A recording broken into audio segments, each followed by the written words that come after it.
Hello friends, তোমরা সবাই কেমন আছো? আশা করি ভালো আছো, সুস্থ আছো। আমিও খুব ভালো আছি, বলবো না, ভালোই আছি। তো এখন বাজে সকাল 8টা, স্নান করা হয়ে গেছে।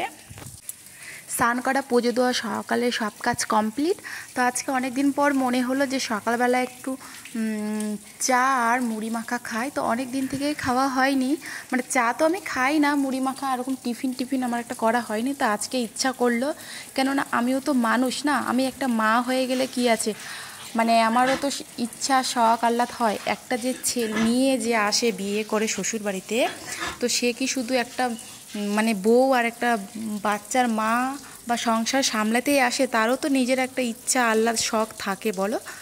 তো যাই হোক, এই জিনিসটা হয় একটা মেয়ের মধ্যে। তো দেখো, মুড়ি মাকে আজকে অনেক শখ করে খাচ্ছি, মুড়ি আর চা।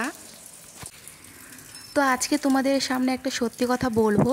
তো আমি তো ব্লগ বানাচ্ছি, ব্লগ ভিডিও মোটামুটি 2 বছর হয়ে গেল দিচ্ছি, কিন্তু সবসময় ভালোটাই আমি তোমাদের সঙ্গে শেয়ার করার চেষ্টা করি, খারাপটা কিন্তু চেষ্টা করি না। আমার জীবনে কিন্তু অনেক কষ্ট আছে, অনেক খারাপ সময় মানে পার হয়, কিন্তু সেটা তোমাদের সঙ্গে শেয়ার করি না।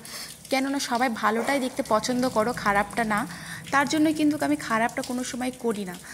তো এটুকুই তোমাদেরকে বলবো, মানে যদি তোমরা কাউকে কোনোদিনও ভালোবাসো বা ভালোবাসে তোমার আশেপাশে মানুষকে, তাদেরকে একটাই কথা বলাটা উচিত, যে ভালোবাসা কিন্তু আজ থাকবে, কাল নাও বা থাকতে পারে, কিন্তু কিন্তু মানে ভালোবাসাটা নাও থাকতে পারে, কিন্তু টাকা পয়সাটা দেখে বিয়েটা করাটা উচিত। কেননা আমার দিদা বলেছিল যে ছেলে বউ নিয়ে আসতে লাগে সুন্দর, সুশীল, সংস্কারী দেখে, আর মেয়ের বিয়ে দিতে লাগে টাকা পয়সা দেখে। কেননা ভালোবাসা দেখে কোনো লাভ নাই, ভালোবাসা আজকে আছে, কালকে নাও বা থাকতে পারে।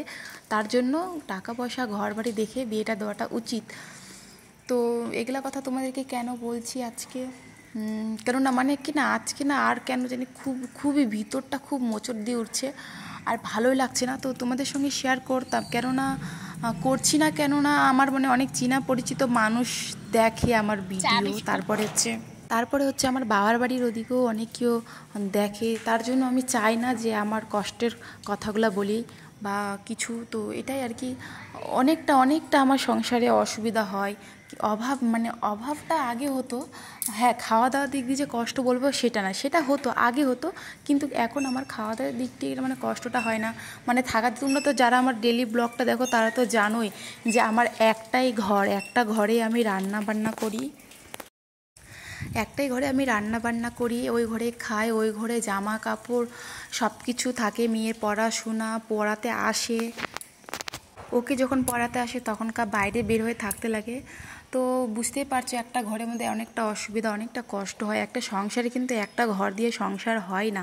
হ্যাঁ, যেটা আমি যদি ছোটোর থেকে যদি সেরকম কষ্ট করে থাকতাম তাহলে কিন্তু মেনে নিতে পারতাম, কিন্তু যেহেতু ছোটোর থেকে অনেক বড় খোলামেলা জায়গায় থাকে, মানে বড় হচ্ছি না, মানে বিয়ের পরে সেই জিনিসটা হচ্ছে না, মানে কষ্ট হচ্ছে, খুব অসুবিধা হচ্ছে। কিন্তু কি করব, নিজের কপাল তো নিজেই খারাপ করছি না, কাউকে দোষও দিতে পারবো না যে এ বা ও করছে।